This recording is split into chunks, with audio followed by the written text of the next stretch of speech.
Bullying adalah sebuah bentuk penindasan atau kekerasan yang dilakukan secara sengaja oleh satu atau sekelompok orang terhadap orang lain dengan tujuan menyakiti atau mengintimidasi secara terus-menerus. Bullying dapat terjadi di mana saja, di sekolah ataupun di lingkungan sekitar. Lihat, ada nasi. Sini.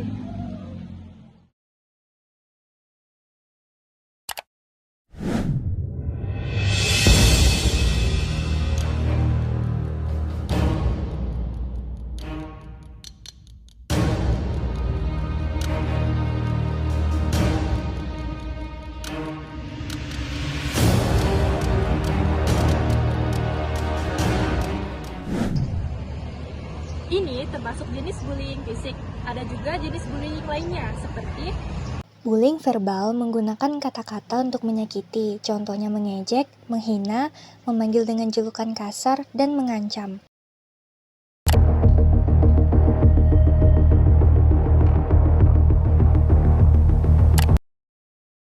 Bullying sosial bertujuan merusak reputasi atau hubungan sosial seseorang, seperti mengucilkan, menyebarkan gosip, memalukan orang di depan umum, dan membuat orang lain membenci korban.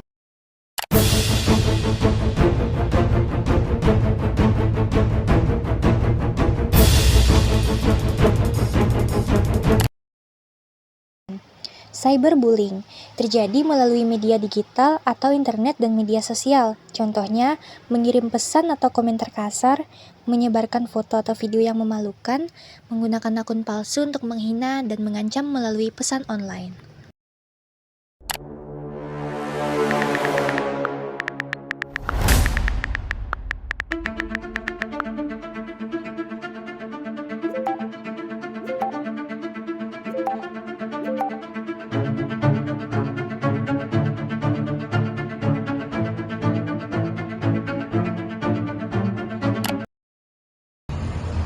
Kita sebagai yang melihat kasus bullying, jangan diam saja.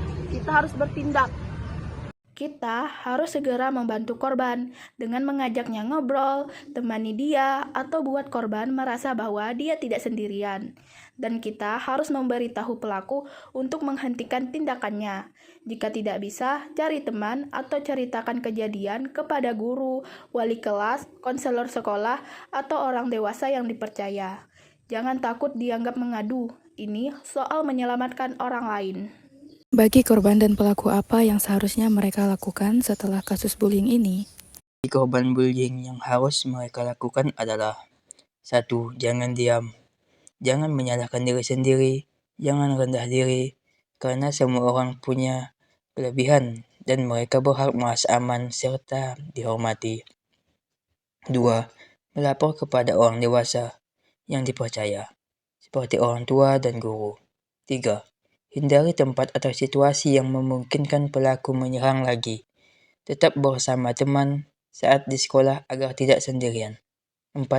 Menyimpan bukti jika ada. Kalau bullying tetap terjadi lewat chat, media sosial, atau tulisan, simpan screenshot atau rekaman. Ini bisa jadi bukti penting. 5. Jangan balas dengan kekerasan. Membalas hanya membuat masalah makin rumit. Lawan bullying dengan keberanian, bukan kekerasan. Dan bagi pelaku bullying yang harus mereka lakukan adalah: pertama, mengakui perbuatannya. Langkah pertama adalah jujur pada diri sendiri bahwa yang dilakukan itu salah dan menyakiti orang lain. Berhentilah mencari alasan atau menyalahkan korban. Kedua, sampaikan permintaan maaf secara langsung tanpa membela diri atau meremehkan perasaan korban. Ketiga, segera hentikan semua bentuk perundungan, baik fisik, verbal, sosial, maupun cyber. Dan juga hindari menyuruh atau mendorong orang lain untuk membuli. Keempat, mengikuti bimbingan atau konseling, ikuti dengan niat ingin berubah. Bagaimana jika di lingkungan sekolah dan lingkungan sekitar tidak ada kasus bullying? Maka, banyak hal positif yang bisa terjadi. Misalnya, siswa dan anak-anak bisa merasa lebih tenang dan percaya diri, tanpa takut direndahkan atau disakiti secara fisik maupun emosional. Anak-anak bisa belajar saling menghargai, bekerja sama, dan menyelesaikan konflik dengan cara yang baik, bukan dengan kekerasan atau intimidasi, sehingga menciptakan lingkungan yang lebih aman dan nyaman serta hubungan sosial yang lebih sehat. Katakan tidak pada perundungan, katakan iya pada keadilan.